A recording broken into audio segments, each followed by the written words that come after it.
Alright, getting started here today, I'm just going to go ahead and build a little wood frame for my control box and we'll get going. I wanted to go over how I lay out a control panel. The way I do it is a little different than most people, and keep in mind that this is just one of about, well, a bazillion different ways to do this. So I actually have a large scale plotter, which is just a really big printer. It's typically made for doing blueprints, but I actually use it for model railroads. So I've printed a 2 foot by 3 foot print of the track plan that I'm currently working on. Keep in mind, you don't need a plotter. You can actually go to your local print shop. Your local FedEx, for example, usually has one, and they can do this as well. So provided you have a PDF of your print and you know about what size it needs to be, they can print it off whatever scale you might need. So this is my prototype. So and I do actually suggest this. So I have in this case printed it just black and white, and I left the grid behind it. And I did that for a reason, because I wasn't quite sure if I was going to have to put things out of place, and I'll show you what I mean by that in just a second.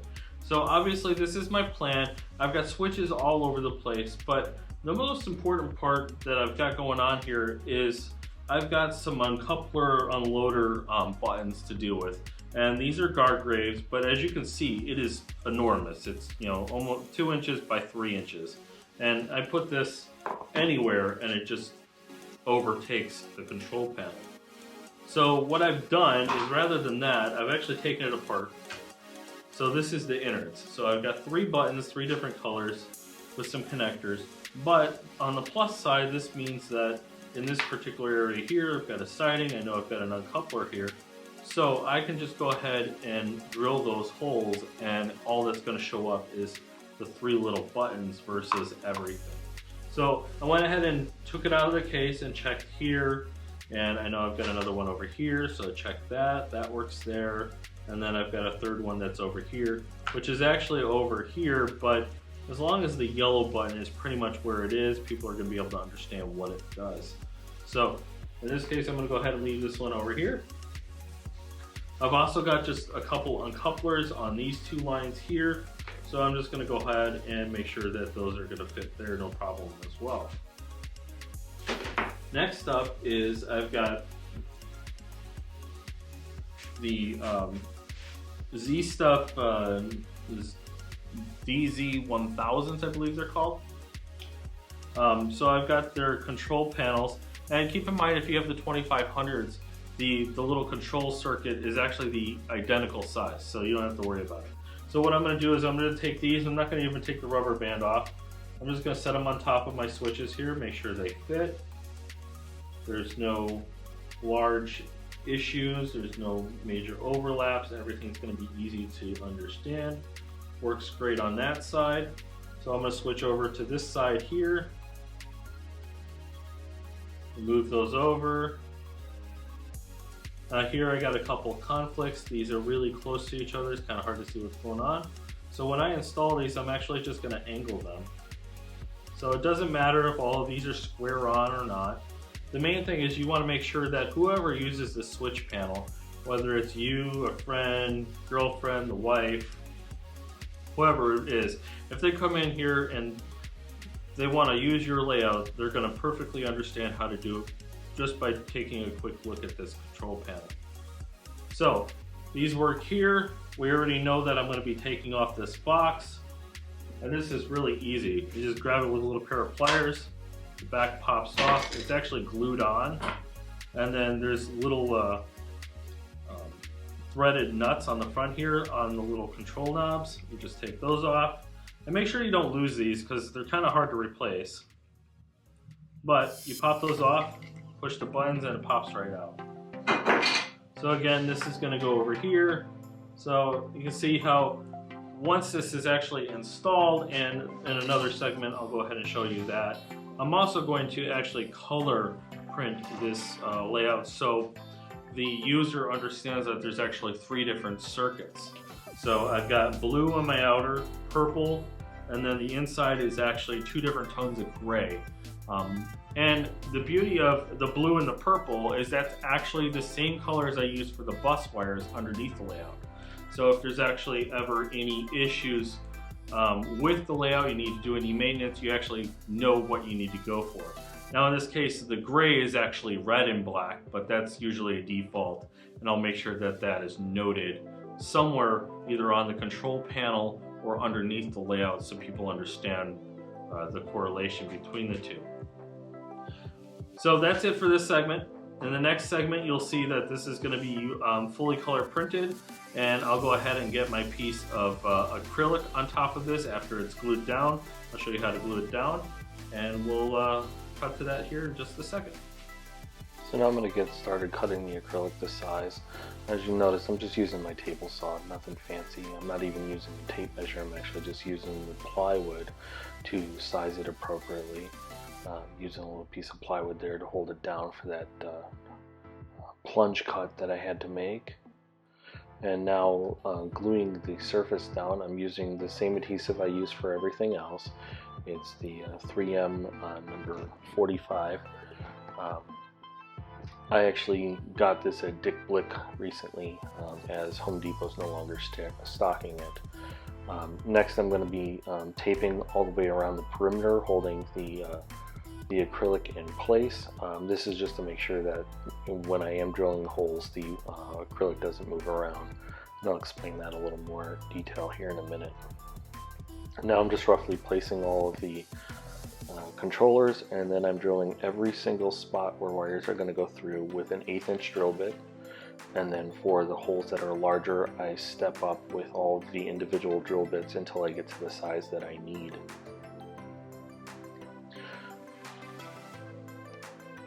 Okay, so now that I've got all the holes drilled and my neighbor has stopped playing his music loudly, I can go ahead and go back to regular video here.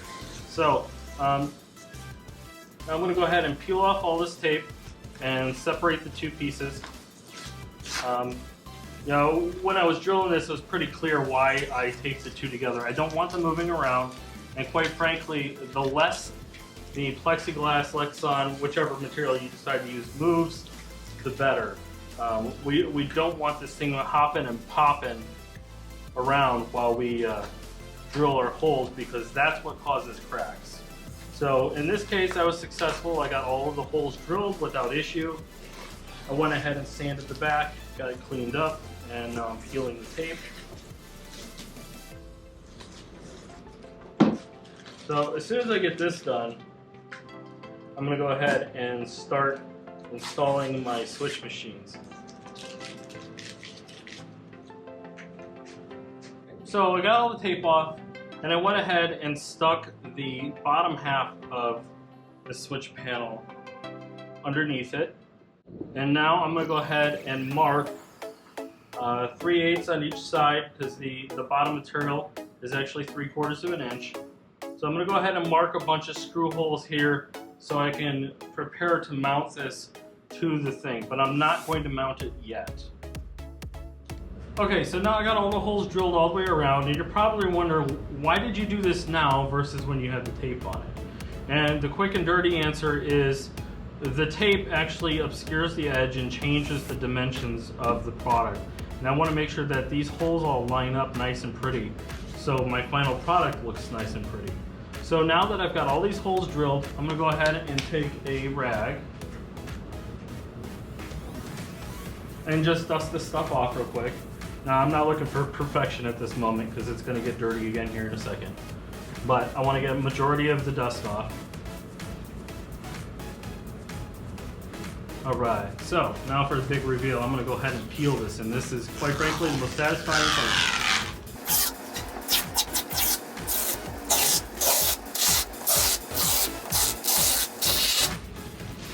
Okay, so you notice that the underside is not clean, and that's fully expected. It happens on every single project.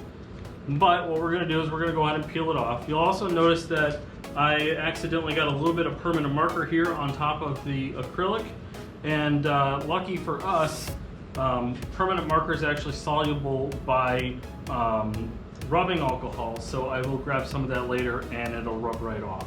So in the meantime, we're going to go ahead and pull this up. Now keep in mind that this plexiglass Lexan actually holds a lot of static electricity, so it's going to grab literally anything and everything it can grab. So you need to be very careful with how you clean this right now, because all of the holes grab on the cloth. So I'm just dusting very gently. You'll notice that I'm not placing it down on top of the switch panel at the moment, and the reason for that's pretty simple. There's dust on there too. So you're going to end up doing that 3 or 4 times. So I'm going to go ahead and set this off to the side. Now in my case, I'm kind of lucky. I've got my layout right here, and I can actually stand this up vertically and leave that off to the side. So now what I'm going to do is I'm going to go ahead and dust my paper off here.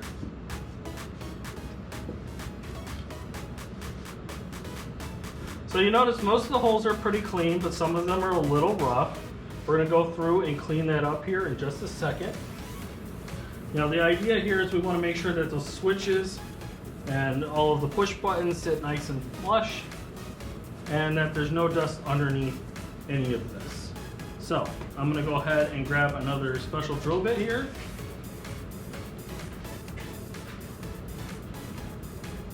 And of course I can't find it.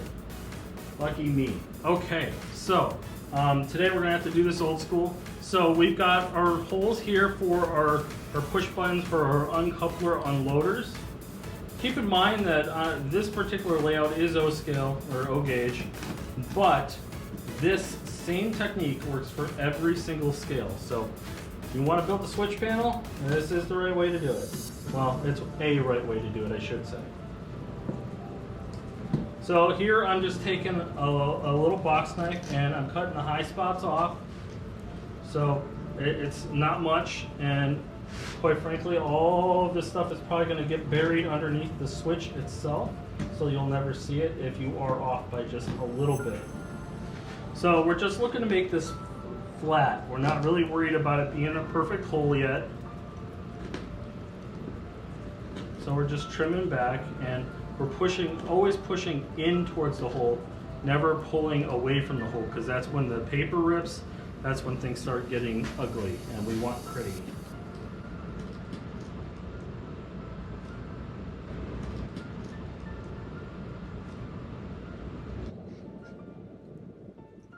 Okay, so we're back, and I have to admit, I screwed up.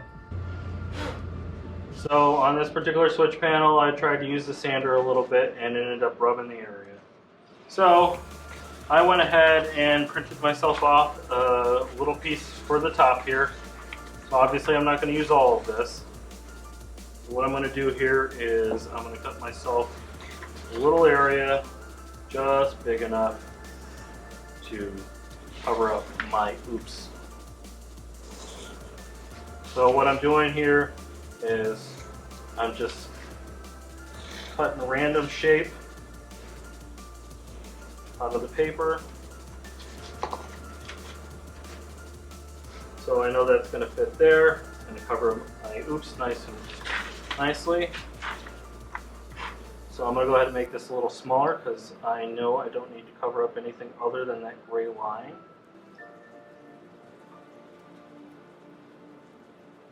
So I'll get rid of the purple here, and then I'm going to go ahead and cut this to shape as well. So now I've got this right here, and alright, that fits pretty nicely. Okay, so I'm going to trim this bottom just a little bit. There's a little piece of yellow there. And I'm just going to go ahead and spray glue this in place. So that's the beauty of this, using this spray glue, is it works really, really nice for situations like this. I'm not perfect. I suspect you are not as well. So I'm going to go ahead and I'm just going to carefully lay this in place.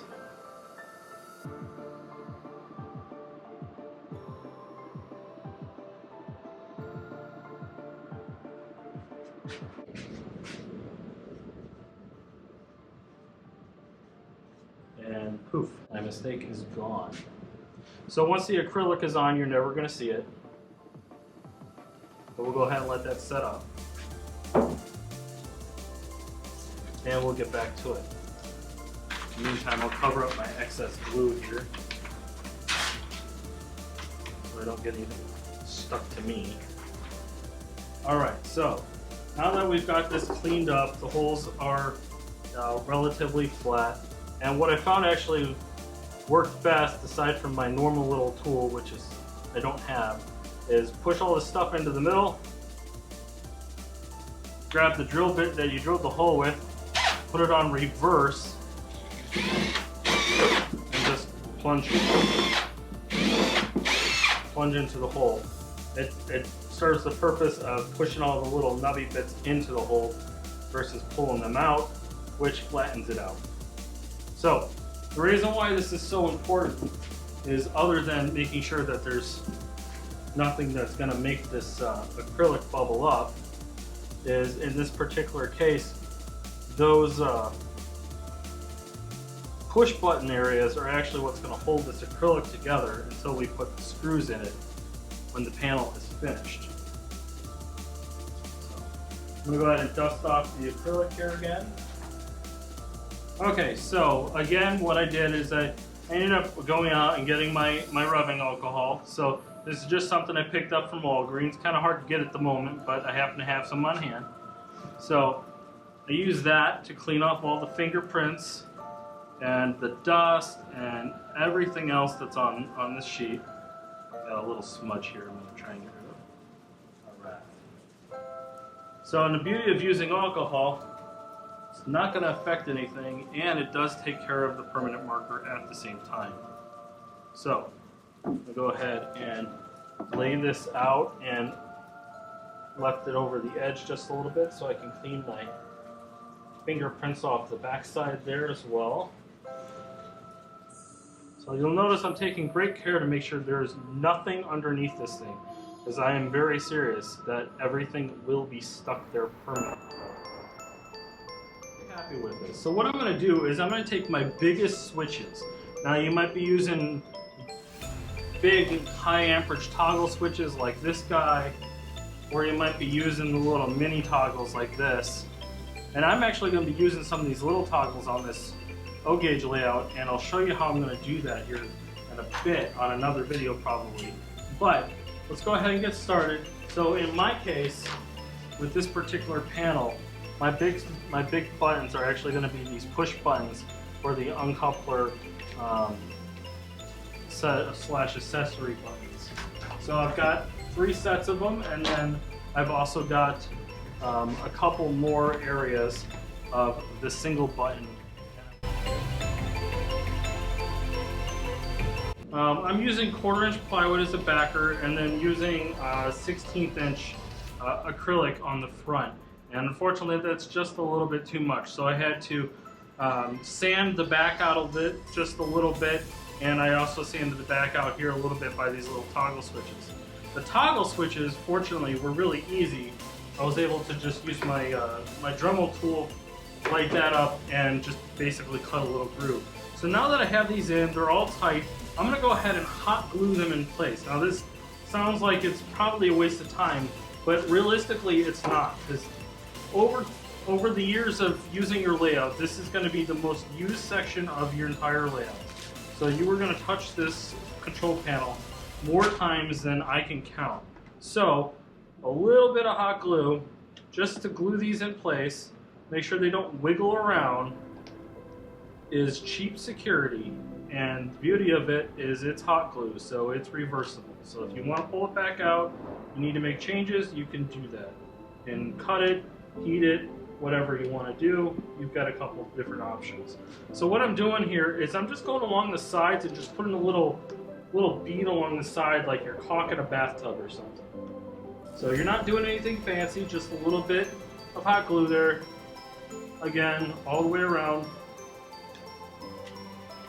Another thing I'll be doing, which I haven't done yet, is all of these connectors from Gargraves are just slip fit. None of them are actually soldered. I will be soldering all of them as an additional precautionary measure.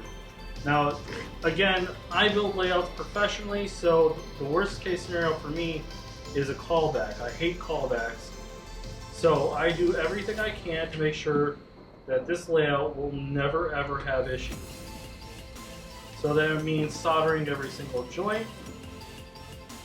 That means doing little things like this hot glue, which costs basically nothing, but it's cheap insurance.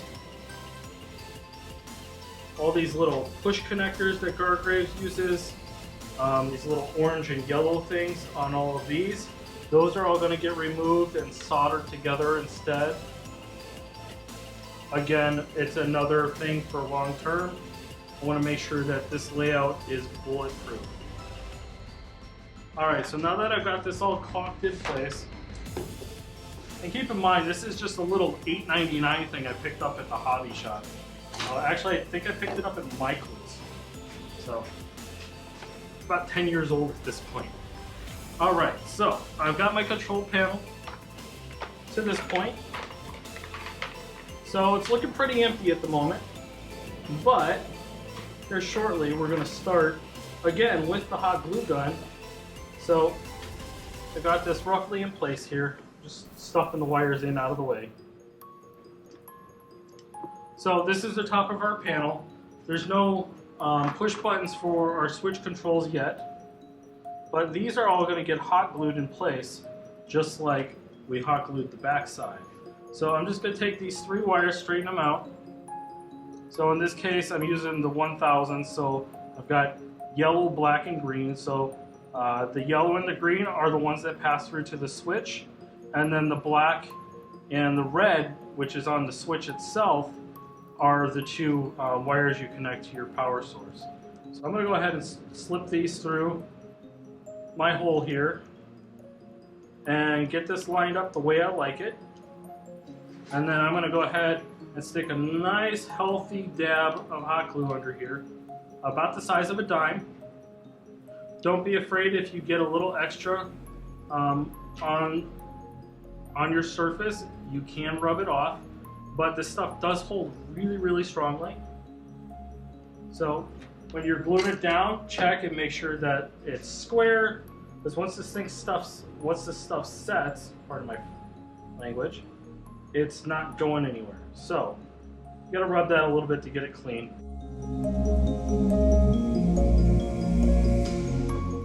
So if you like this video, please like and subscribe. Please leave a comment below if you have any questions or comments or a better way to do this, because quite frankly, after 61 layouts, I'm still learning and I will continue to learn as I go. Thanks for watching.